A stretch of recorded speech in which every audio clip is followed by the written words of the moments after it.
delighted to say that joining the show now ahead of Sunday night, we bring you exclusive live coverage of the San Francisco 49ers heading on the road to the Houston Texans. I'm delighted to say that one of the most fearsome units in the NFL right now is that Houston Texans defensive line. And the man who is running the show is joining us on the show right now. Rod Wright, how are you doing, sir?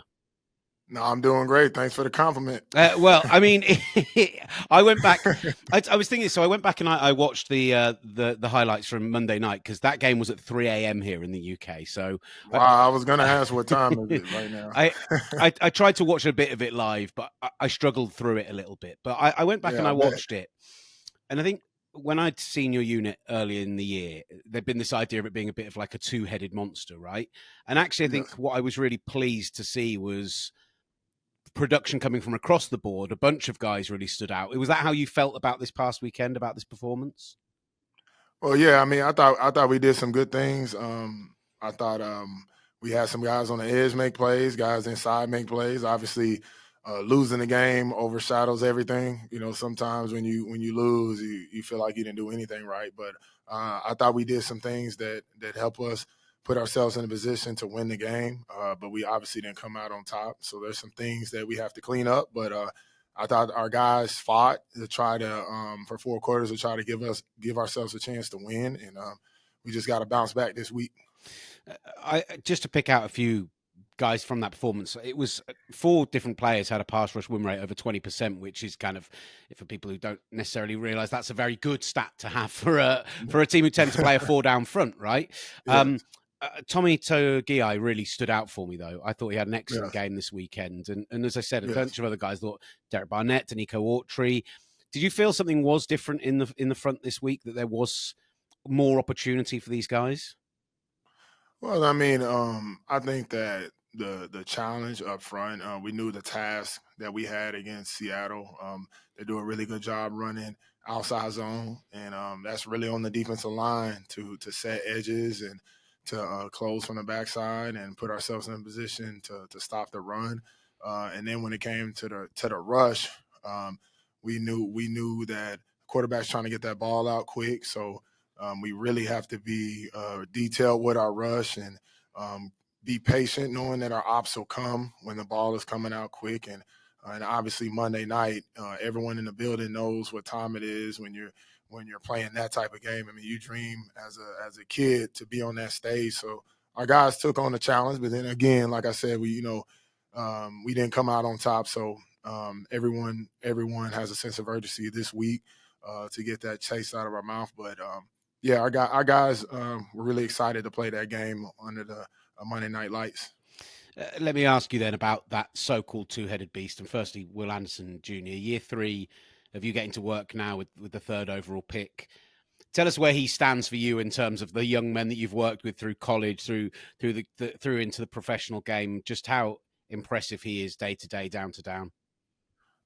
Really, I mean, I can be on here the next 2 hours talking about that kid. I mean, he's a student of the game, man. He is every week he's trying to get better. No matter how well he does in a game, he's always going to try to find the things that he can improve on.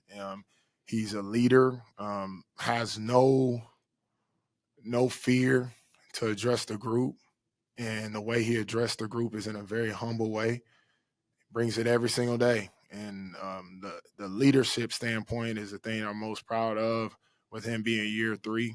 There's a number of veterans in the room that'll come to me and just say they've never seen a player at his age already looking at the game of football from those lenses. I remember D Hunt during training camp just said, man, he's never seen anybody like that at year 3 with that maturity level. So, and I'm pretty sure he's seen a lot of really good ones. So he's our leader, and he does it with his play style. He does it in the building, and he does it vocally. So he's really taken off on both ends, on and off the field. Is that feeling for you that that's been the biggest improvement through 3 years, has been the mental side, has been his understanding of the game and the speed of the game? He never gets comfortable. I mean, he's always trying to improve from a rookie till now. There's games where you'll watch it on film and think that he's had a great game, and he'll come in and he just feels like there's something he can do better. He just wants to win, no matter at what cost. He stays hungry.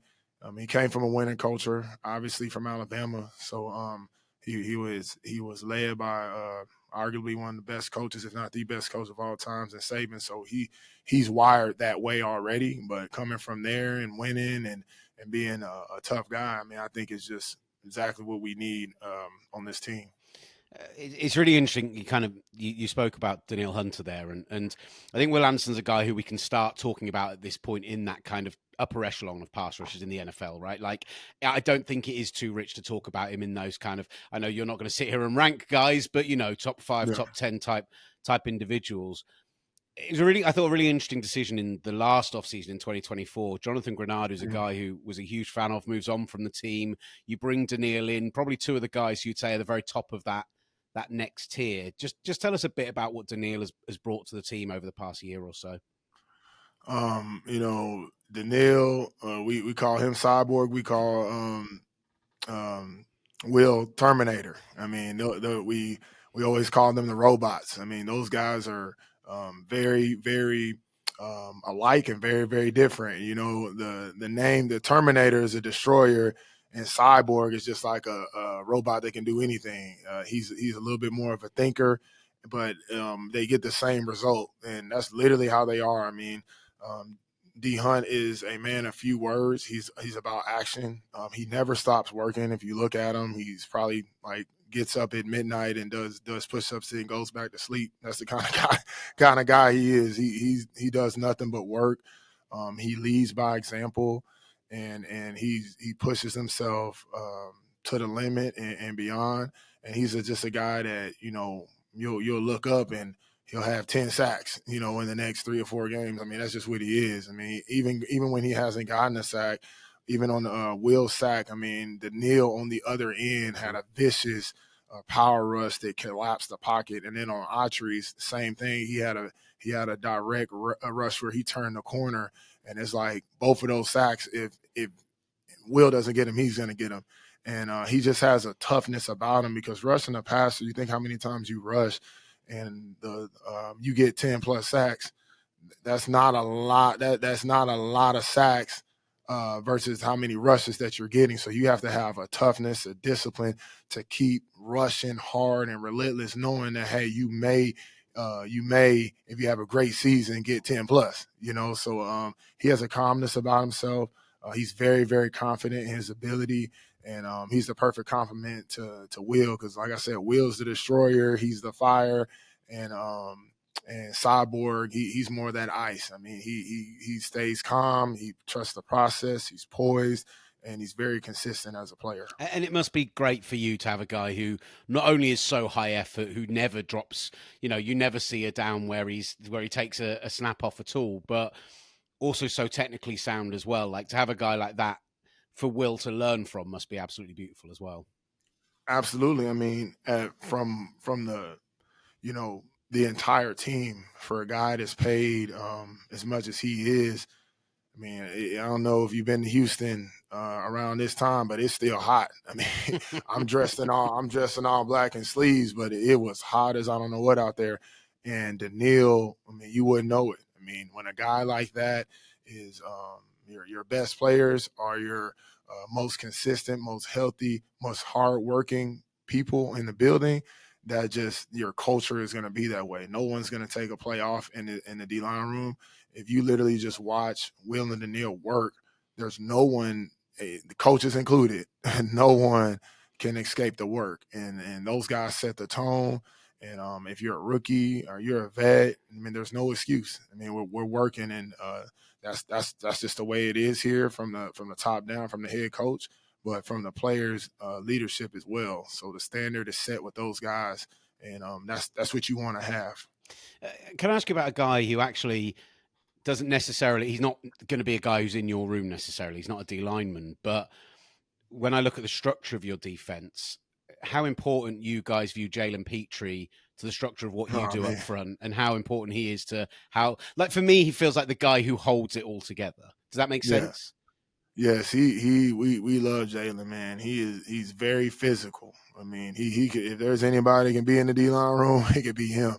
I mean, the way he comes downhill to hit people, the plays that he's making on the football. I believe he has 3 interceptions.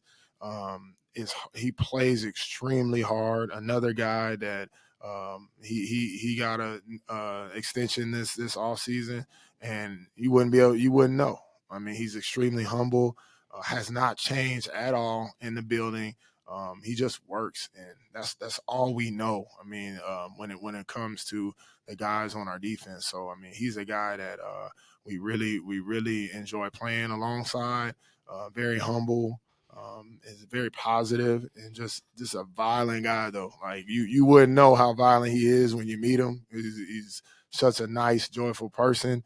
But on that field, I mean, you don't want to be on the other side of one of his hits. So great person, great to work with, and just enjoy having him on our defense. Yeah, and I guess the thing is, obviously game plans change and you make adjustments in game, but looking at the way you guys have approached this season, it's been incredibly fluid. The blitz rates are very different game to game.